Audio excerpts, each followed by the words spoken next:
sur TV Rogers.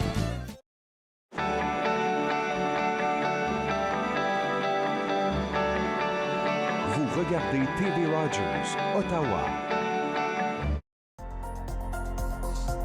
L'émission suivante vous est présentée par la Télétransportée Rogers. Profitez du contenu exclusif gratuitement. Disponible au www.rogersanyplacetv.com.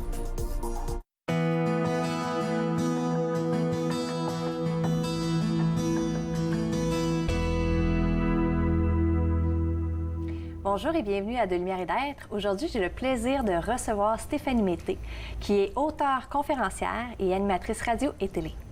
Bonjour Stéphanie. Bonjour Marie-Pierre. Ça va bien? Bien, ça va très, très bien. Oui, merci beaucoup d'être là aujourd'hui. Bien, merci de l'invitation. Ah, ça fait plaisir. Donc, on va se lancer dans le cadre de ce sujet. Toi, tu es animatrice télé et radio. Oui. On commence avec ça.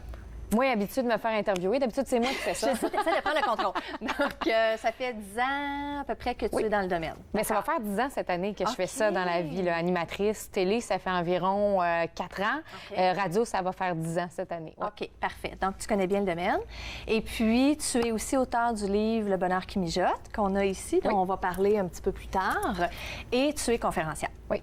Donc, la raison pourquoi je voulais t'avoir à l'émission, c'est parce que tu as fait une super belle transition entre ta vie et ta vie éclairée, ouverte, axée sur le bonheur. Donc, j'aimerais ça qu'on parle de ça, mais avant toute chose, qu'on fasse un petit peu ton cheminement. Oui. Toi, tu viens d'où? Qu'est-ce qui se passe avec toi? Bien, en fait, moi, je viens de Québec. Je pense que j'ai toujours... En fait, je pense pas. J'ai toujours été passionnée par les médias. Quand j'avais 5-6 ans, je me prenais pour Véronique Cloutier à l'époque.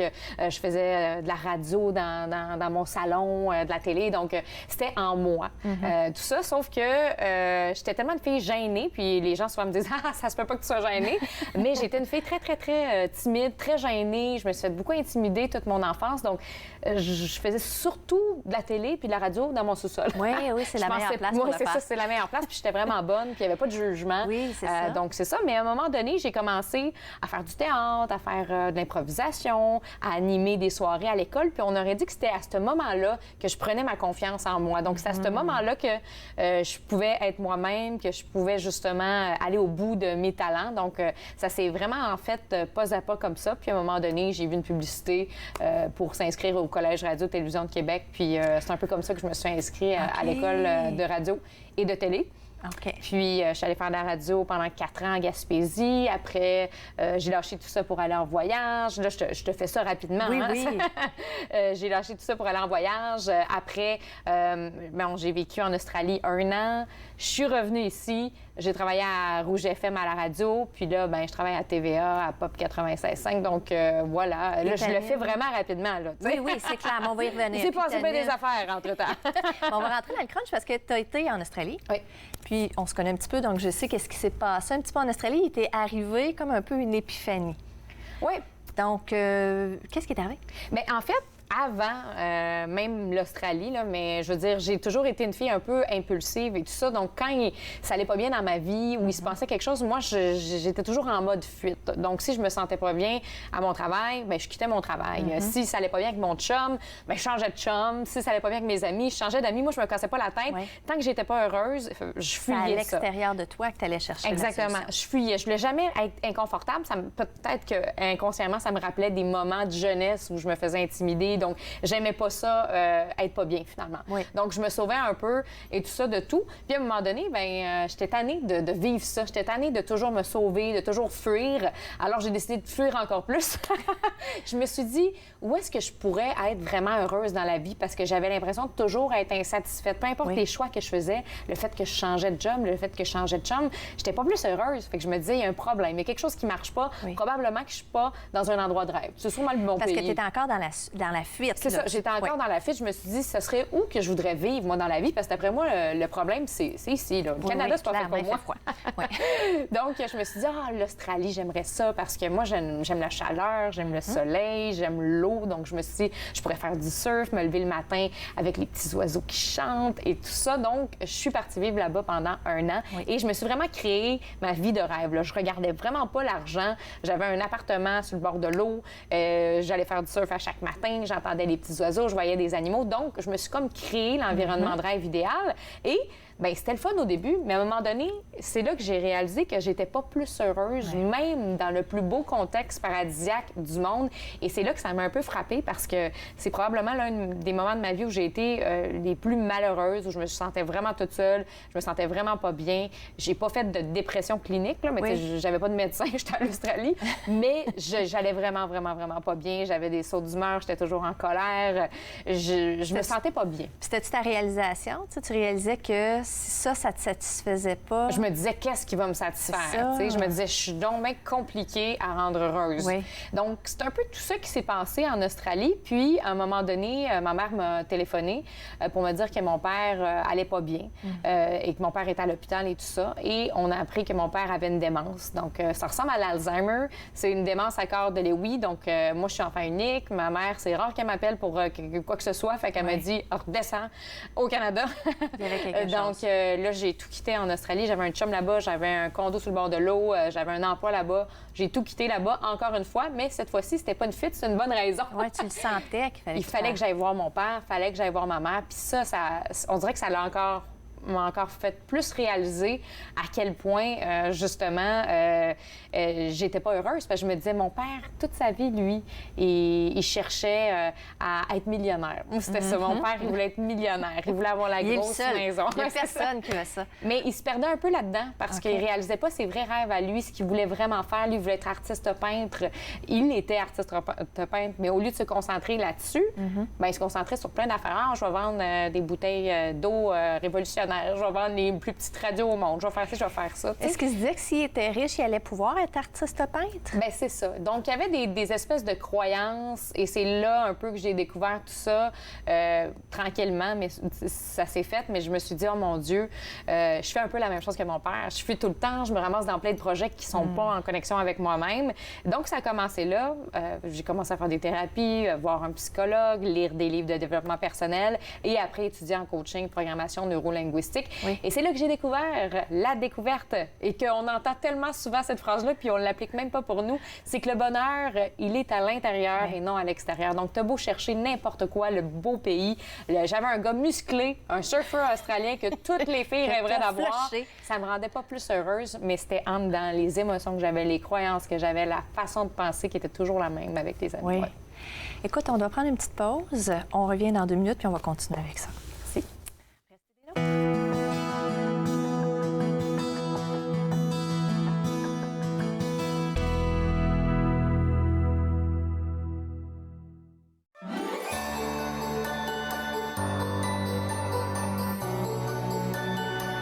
Bonjour, je m'appelle Peter Beam. En ce temps des fêtes, consacrez du temps à votre famille et à vos amis. Remerciez ceux qui ont touché votre vie et pensez à ceux qui sont plus démunis. Joyeuses fêtes à vous toutes et tous.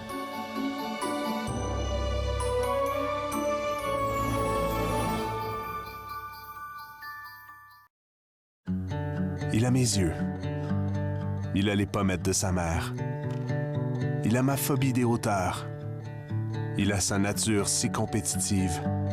Il a mon sens de l'humour, un peu bizarre. Il a son amour de la lecture. Il a mon oxycodone.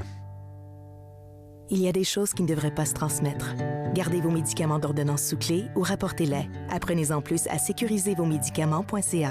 Un message de Jeunesse sans drogue Canada. Cette semaine à l'émission, on va faire un tour en France. On va y faire des cuisses de grenouille, des carreaux d'agneau avec sa ratatouille et puis on finit ça avec une mousse aux framboises. Passion cuisine, 2 épisodes mardi midi sur TV Rogers.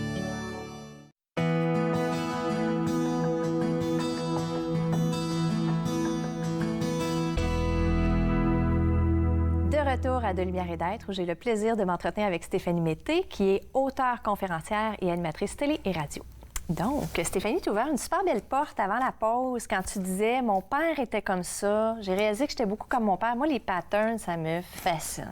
Donc là, tu ouvres la porte sur les patterns, les acquis, les apprentissages. Est-ce que tu penses qu'on est un peu prisonnier de nos patterns de famille, de nos apprentissages, ou on peut s'en sortir? Bien, on peut s'en sortir clairement, mais des fois, on est prisonnier sans le savoir. Oui. Parce qu'on ne sait pas qu'on a le pattern, par exemple, de notre père ou de notre mère, sans qu'on fasse pas la réflexion, qu'on n'en prenne pas conscience. Oui. Moi, ma mère était beaucoup axée sur le positif. Donc, elle, c'était t'es capable, il n'y a rien d'impossible. Puis j'ai toujours été un peu comme ça aussi.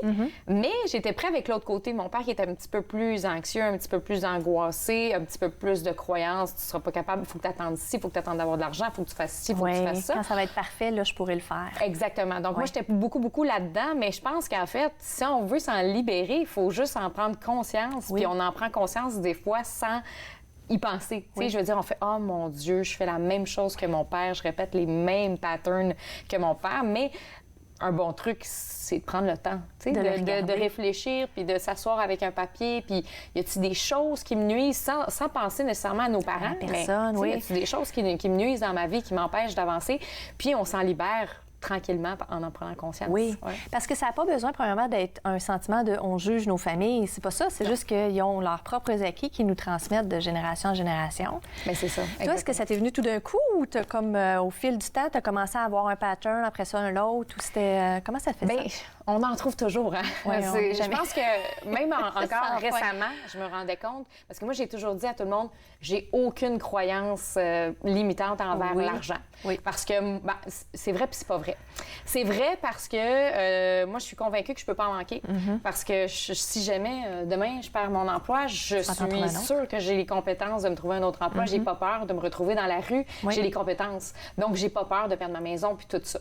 Mais je pense que des fois, je me limite à je peux pas devenir millionnaire. Pas que je peux pas, mais j'ai tellement vu mon père se retrouver dans des situations qu'il voulait être millionnaire puis ça fonctionnait pas. Mais c'est ça. Donc, des fois, j'ai l'impression que je me barre à certaines opportunités d'affaires ou d'argent. Mais ça, je viens de le réaliser récemment. Donc, on en trouve toujours. Ah, c'est tellement on en trouve super toujours. Quand on les découvre. C'est ça. Et plus on fait du travail sur nous-mêmes, plus on en trouve. Plus on en trouve. Puis je connais des gens qui font du travail sur eux-mêmes, ils ont 80, là, puis ils en trouvent encore. Oui, je sais. C'est jamais fini. Oui, c'est ça. Donc là, tu as fait ton travail sur toi.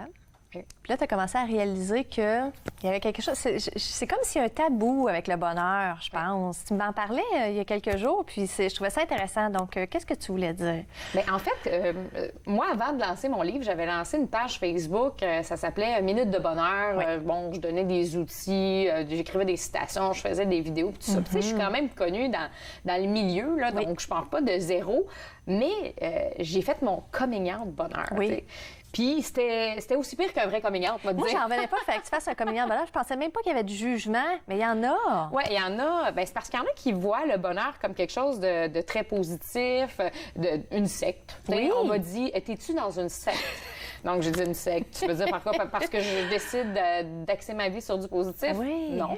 Puis aussi, il faut comprendre que je suis pas une fille qui est 100% positive, la vie est belle, je me mets des lunettes roses. Non, moi, je suis beaucoup dans le contraste. Il y a des journées, je me lève, ça me tente pas, puis j'ai pas envie d'aller travailler, j'aurais envie de rester couchée puis de rien faire. Je suis humaine, là. Mais il y a des journées où je me sens de queen of the queen, puis il faut que j'en profite de ce moment-là pour faire des choses dans ma vie et les réaliser. Donc, le bonheur, pour moi, a beaucoup de contraste, puis est en construction tout le temps. Tu peux pas t'asseoir sur le bonheur pour faire comme « Ah, oui, c'est ça. Ça veut pas dire de toujours être heureux constamment. C'est d'axer ton énergie vers le bonheur. Puis quand tu as commencé à connecter avec le bonheur, t'avais-tu l'impression que tu devais jouer petite pour pas être fatigante avec ton positivisme, ou toi, ça te dérangeait pas?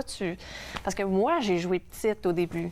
Bien, au début, j'avais cette impression-là, c'est ce que je faisais aussi. J'essayais de pas trop en faire, mais aussi ce que j'ai réalisé, c'est que ça faisait beaucoup plus de bien que de mal. C'est bon, parce qu'en réalité, là, par exemple, s'il y avait 50 personnes qui aimaient un de mes posts, il y avait une personne qui chialait. Puis moi, j'avais tendance à ramener ça, tu sais, le soir au souper avec mon chum, j'étais comme « Ah, ben lui, une critique, c'est quoi son problème? » Et tout ça, puis on a tendance à faire ça avec les critiques négatives, alors qu'en réalité, il faut pas oublier qu'il y a 50 personnes qui ont aimé ça. Puis je pense qu'on a tendance à faire ça dans tous les aspects de notre vie. On revient du travail, il y a une personne au bureau qui nous a critiqué versus 10 qui a été super gentil avec nous. Mais nous, on se rappelle de l'élément négatif. Puis c'est ça aussi, hein, d'être capable d'activer son bonheur puis de se dire, OK, je ne vais pas commencer à généraliser que personne aime ce que je fais. La plupart des gens aiment ce que je fais, mais il va toujours avoir des chialus. Puis ça, là, c'est pas ton problème. Mais il n'y a pas de truc pour les chialus. Qui lit ton livre? Mais surtout, j'ai réalisé que les gens qui en ont besoin vont le recevoir. Fait qu'il faut se rappeler que si tu fais ça, c'est parce qu'il y a quelqu'un qui en a besoin. Ouais. Donc, j'ai pas besoin de convaincre personne, moi, dans la vie. Les gens qui sont justement axés sur le négatif, peut-être qu'un jour, ils vont se réveiller eux-mêmes et vont se dire, mon Dieu, vont être capables de s'ouvrir à quelque chose de plus positif. Mais moi, j'essaie pas d'aller chercher ces gens-là. J'essaie de chercher les gens qui sont en connexion avec ce que je fais, avec ce que je dis, avec moi-même. Mais c'est pas une recette à suivre que tu fais ça et ça va t'arriver. Chaque personne a justement sa recette. Oui, bien, tu ouvres une super belle porte parce que souvent, quand on trouve ce qui fonctionne pour nous, la première réaction, c'est de dire, mon Dieu, je l'ai trouvé. Oui. Mais ça veut pas dire que ça s'applique pour tout le monde, que c'est la bonne chose pour tout le monde. Puis moi, j'ai vécu cette frustration-là avec le développement personnel. Au début, j'allais voir des conférences et il y avait des conférenciers qui disaient, faites ce truc-là à la maison, vous allez voir, tout va bien aller. Je le rentrais à la faisais. maison. Ah ouais, je rentrais à la maison, je faisais le truc, ça marchait pas, je faisais... Oui, c'est pas pour qui, lui? Puis avec le temps, j'ai réalisé que justement, il n'y en a pas de truc miracle pour être heureux, pour être plus calme, pour apprendre. Il y en a plusieurs outils et on les essaye, puis à un moment donné, on fait « Oh my God, ça, c'est le mien. » C'est ça. Mais il faut les essayer, parce que si on reste assis puis on fait « Comment? Il n'y a rien qui marche. » bien, il y a rien Il faut qui va marcher. persévérer aussi. Oui. Est-ce que tu as l'impression aussi que parfois, il y a des trucs qui fonctionnent pour un bout, puis ensuite, on évolue, puis on a besoin d'autres choses? Donc... Et donc, toi, quand tu as commencé à partager le bonheur, à partager ça, au départ, tu sentais qu'il y avait un petit peu de jugement. Puis là, maintenant, comment ça se passe? Bien, en fait, le jugement, ça part de nous, dans le sens que si moi, je focalise sur le jugement, c'est ça que je vais voir, c'est ça que je vais tu vas émaner comme vibration. Exactement. Mais maintenant, je fais juste focaliser sur le positif, puis ça amène plein de choses. Ça amène des invitations dans des émissions, ça amène des entrevues à la radio, toutes sortes de choses. Donc, je reste focalisée sur le positif, puis des jugements, il y en a encore, puis il va toujours en avoir dans tous les projets. Parce que moi, quand j'ai commencé à faire de la télé, on m'avait dit « Tu seras jamais capable de faire de la télé. » Aujourd'hui, j'en fais. Ah, là, c'est réglé, ces gens-là, ils disent « Tu as réussi. » Et là, je leur parle de mes nouveaux projets. « Hey, je vais écrire un livre. » Ah, ben non, tu seras pas capable. Mais quand tu l'as réalisé, là, les gens te croient, ils te prennent au sérieux. Justement, on va en parler dans ton livre après la pause. Restez des nôtres, on revient dans quelques minutes.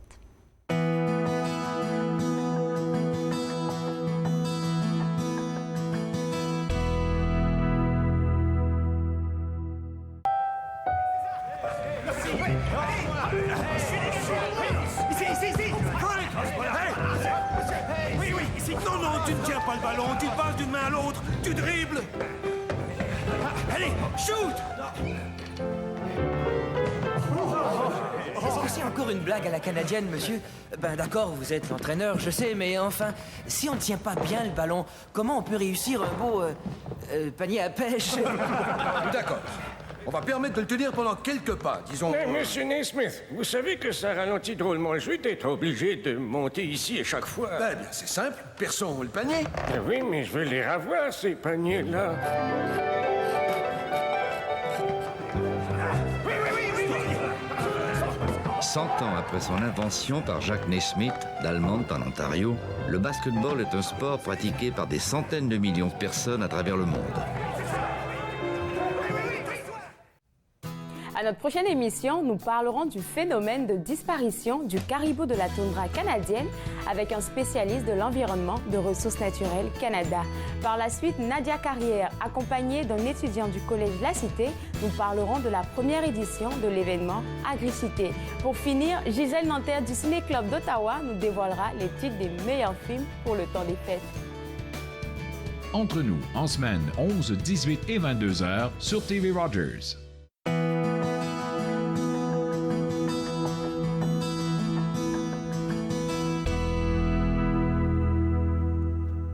De retour à De Lumière et d'être, et je suis avec Stéphanie Mété, qui est auteure, conférencière, animatrice télé et radio. Et là, Stéphanie, on allait parler de ton livre. Oui. J'aimerais ça parler premièrement du processus d'écriture, parce qu'on en a parlé, moi et toi, du processus d'écriture. Il y a beaucoup de gens qui voudraient écrire un livre. Oui.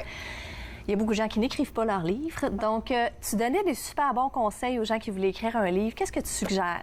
Bien, la première chose que j'ai faite, moi, pour écrire le livre, parce que c'est facile de se mettre des barrières puis de se dire « Ah, il n'est pas assez bon, il n'est pas assez ci », c'est que je suis allée voir un éditeur, bon, le Dauphin Blanc, je lui ai parlé de mon projet, puis il a aimé mon projet, puis il m'a dit « Bien, j'aimerais savoir ton livre pour l'automne ». Fait qu'il m'a donné un deadline.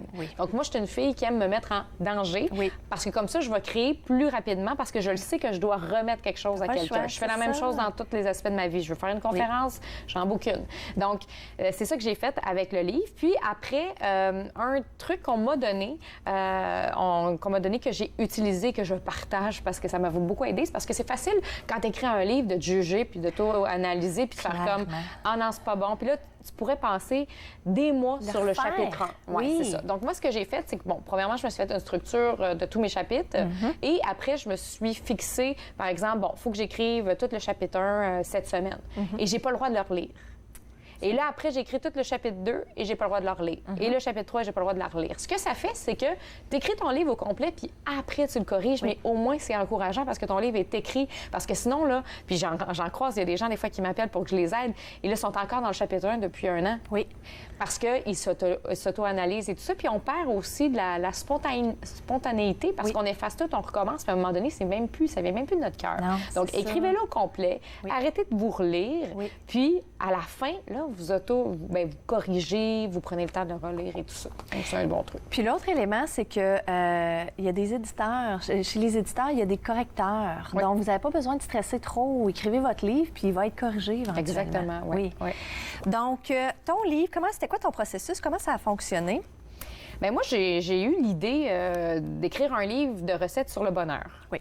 Mais évidemment, comme je l'ai dit tout à l'heure, il n'y a pas une seule recette miracle. Donc, je l'explique beaucoup qu'il y a plein d'outils dans ce livre-là et qu'à chacun sa recette. Oui. Je pense qu'il y a assez d'outils pour que chacun puisse en trouver un qui va bien avec ce qu'il vit présentement et tout ça. Donc, il y a plusieurs chapitres et à chaque chapitre, on voit un élément qui a un lien avec la nourriture. Donc, j'ai fait des métaphores avec la nourriture. Comme là, tu ouvres le chapitre 5, respecter le temps de cuisson, ne pas sauter les étapes dans la vie. Si je peux expliquer un peu, c'est que lorsqu'on fait cuire un poulet, puis désolé pour les végétariens, là, mais j'y ai pensé après, mais si vous il est au tofu. Mais c'est parce que c'est plus facile avec le poulet de l'expliquer. C'est que lorsqu'on fait cuire un poulet, il faut le faire cuire jusqu'au bout, le poulet, parce que si on le sort à moitié de la cuisson, ben on risque de s'empoisonner, ce sera pas bon pour nous, il va être cru. Donc, il faut laisser le temps au poulet de cuire. Ben, c'est la même chose lorsqu'on vit des difficultés dans la vie. Il faut laisser le temps au processus. Donc, ça ne peut pas toujours bien aller tout de suite. On ne peut pas tout de suite avoir le bonheur après une épreuve, une difficulté, une séparation. On aimerait ça que ça aille bien tout de suite, mais il faut laisser le temps de se guérir, le temps de vivre ce processus-là. Donc, c'est un peu ce que j'explique dans ce livre-là, dans ce chapitre-là. J'appelle souvent être en aigu. Quand on est en aigu, quand c'est trop dans le top de la souffrance ou de la douleur. Donc, excellent. Puis là, tu as aussi interviewé des gens. Oui. Pour ajouter aussi des citations dans le livre. Oui, bien en fait, c'est des petits textes de personnalités qui ont vécu certaines choses dans leur vie. Comme par exemple, Florence K., elle parle de sa grosse dépression. Là. Elle a fait une tentative de suicide. Elle parle de sa dépression et explique quand on a besoin de l'aide, il faut aller la chercher, l'aide. Et des fois, on n'est pas capable de se sortir de certaines situations sans aller chercher de l'aide. Il y a Ingrid Falaise qui parle de violence conjugale. Elle a eu beaucoup de difficultés dans ces années-là à se retrouver elle-même. Donc, elle a vécu beaucoup de difficultés. Elle explique un peu comment elle s'en est sortie, comment elle a retrouvé ses ailes aujourd'hui. C'est une femme heureuse, elle a un enfant, elle est toujours souriante. Bien, pas toujours, en fait, pas obligée d'être toujours souriante. Il faut se permettre les journées où ça va moins bien de l'accueillir. Exactement. Il y a Joël Legendre qui parle de comment est-ce qu'il vit avec les critiques négatives, tu sais, quand on est dans le milieu. Puis lui, il a vécu quand même des choses pas nécessairement évidentes. Donc, il explique comment est-ce qu'il fait pour vivre avec les critiques au quotidien. Il y a France d'Amour qui nous parle de comment est-ce qu'elle ajoute de la joie à sa vie. Donc, il y a toutes sortes d'invités, de personnalités comme ça qui écrivent. Chantal Lacroix aussi qui parle de lorsqu'elle a presque tout perdu. Elle a failli perdre presque 1 million. Elle explique comment est-ce qu'elle a réussi à se relever de ça, à passer à travers ça. Donc, il y a des outils super inspirants de moi, il y a des outils des artistes, donc il y a des études aussi scientifiques sur le bonheur. Il y en a qui ont besoin de ça. Puis là, à partir de ça, tu fais aussi un programme en ligne, Le Bonheur 2.0. Oui, Le Bonheur 2.0. Oui, Le Bonheur qui mijote. En fait, c'est comme un peu le livre, mais en formation en ligne. Ça permet aux gens d'aller plus loin. Donc, c'est un programme d'auto-coaching. Donc, les gens reçoivent des vidéos pendant 10 semaines et ont des questions à répondre, ils ont des PDF, ils ont des exercices et ça leur permet de faire leur travail sur eux. Surtout qu'il y a des gens qui n'ont pas nécessairement envie d'aller dans des coachings de groupe, qui n'ont pas envie d'être avec les autres, qui ont envie de faire ça dans le confort de leur sous-sol, de leur chambre, dehors sur leur terrasse. Donc, Le Bonheur qui mijote 2.0, bien, ça permet ça. Puis Toi, tu es porte-parole pour le Salon Mieux Vivre, qui va avoir lieu à Gatineau. Oui. Et tu vas faire une conférence, je pense? Bien, en fait, je vais faire toutes sortes de choses. Donc, je vais faire une conférence, je vais animer des panels d'experts aussi sur la santé, sur le mieux-être. Ça va être vraiment, vraiment le fun. Donc, ça va être un beau week-end pour découvrir. Donc, si vous voulez justement vous trouver des outils avec des vrais experts, bien là, vous allez pouvoir essayer la méditation, le yoga, même le Zumba. Vous allez pouvoir rencontrer des coachs, des psychologues, des thérapeutes, des kinésiothérapeutes, donc kinésiologues, en tout cas. Oui, kinésiologue. Il y aura tout. Oui. Là, les gens, s'ils veulent plus de détails, ils peuvent trouver ton livre en librairie ou ils peuvent consulter ton site web. StéphanieMETHE.com. Oui, il va être au bas de l'écran durant l'émission. Merci. Excellent. On prend une petite pause. On revient dans quelques minutes. Restez des nôtres.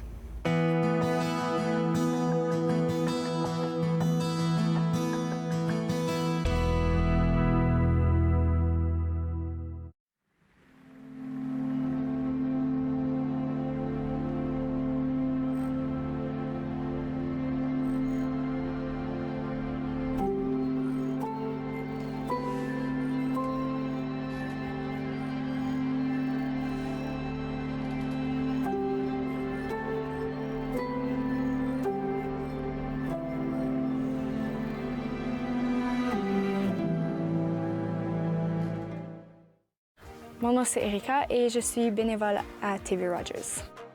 À TV Rogers, j'ai appris comment être débrouillard. C'est une expérience que je trouve que tout le monde devrait essayer au moins une fois. L'ambiance à TV Rogers, c'est quelque chose d'extraordinaire. J'adore comment que tout le monde est chaleureux et ils acceptent tout le monde. Donc moi, je dirais, essaye le stage à TV Rogers. J'ai attendu une autre année, puis vraiment, j'aurais dû le faire plus tôt. À la prochaine émission de Yoga en progrès, nous allons découvrir des postures pour les hanches en harmonisant le corps, l'âme et l'esprit. Yoga en progrès, demain dès 8h30 sur TV Rogers. À la prochaine émission, je rencontre le guitariste Van Wan Lee, l'animal noir des médias sociaux. Alors, suivez-moi. Suivez-moi, jeudi 20h sur TV Rogers.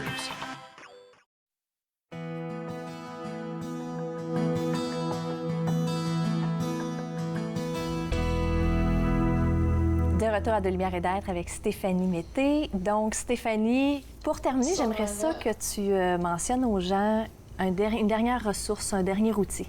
Bien, en fait, l'outil que je donnerais, c'est sortir de votre tanière. Hein, parce que si on veut justement s'aider soi-même, il faut être capable de sortir, aller chercher des outils, aller lire un livre, aller à une conférence. Ça peut être d'appeler quelqu'un. Donc, sortir de sa tanière, de ne pas rester juste devant Google, là, puis de faire quelque chose puis de passer à l'action. Je pense que c'est ça le meilleur outil que je pourrais donner. Est-ce que tu dirais connecter avec des gens aussi qui sont dans le même processus? Ah oui, connecter avec des gens qui sont dans le même processus parce que sinon, on peut se faire décourager facilement par d'autres qui ne vivent pas la même évolution que nous. Donc, d'aller chercher des gens qui sont axés sur le positif, qui sont axés vers le changement et tout ça, c'est sûr que ça peut nous aider. Mais il y a tellement de ressources. Gênez-vous pas, moi, j'ai commencé en ayant de l'aide, mais en fait, j'en ai toujours, là. Toujours un coach à proximité, toujours des amis positifs. Sur ça sert toujours, puis on avance plus vite. Oui. Oui. Et souvent, je trouve qu'il ne faut pas avoir peur d'être tout seul pendant un petit bout. Personnellement, moi, parce que quand j'ai fait un processus, j'avais des amis que je laissais aller. Puis, je connectais avec des gens qui étaient plus sur ma vibration. Donc, c'est correct de faire le processus de transition. Oui, il faut faire un petit ménage. Mais là, on n'aura pas le temps de rentrer dans le ménage parce que ça pourrait être une émission complète. Merci beaucoup, Stéphanie, d'avoir été là. C'était vraiment un plaisir. Et puis, les gens, s'ils veulent ton livre, je leur recommande d'aller le chercher. Ça l'aide beaucoup. Bien, merci de l'invitation. Merci beaucoup. Au plaisir.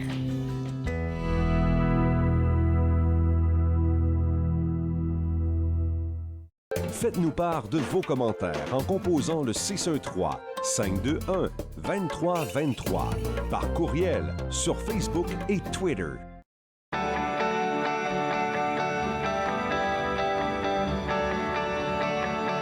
Vous regardez TV Rogers, Ottawa.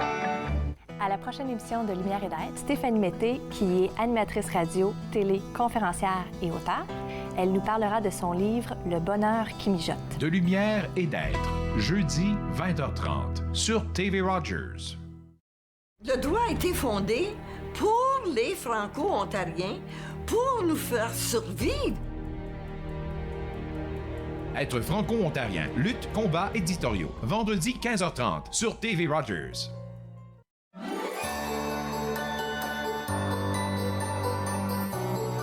En ce temps des fêtes, j'aimerais vous souhaiter un joyeux Noël. C'est le temps de l'année où nous célébrons nos bénédictions avec notre famille et nos amis et réfléchissons à nos souvenirs de l'année qui vient de s'écouler, tout en envisageant la nouvelle année avec espoir. De ma famille à la vôtre, je vous offre mes meilleurs vœux de paix, amour et joie pour Noël et le Nouvel An. Joyeux Noël!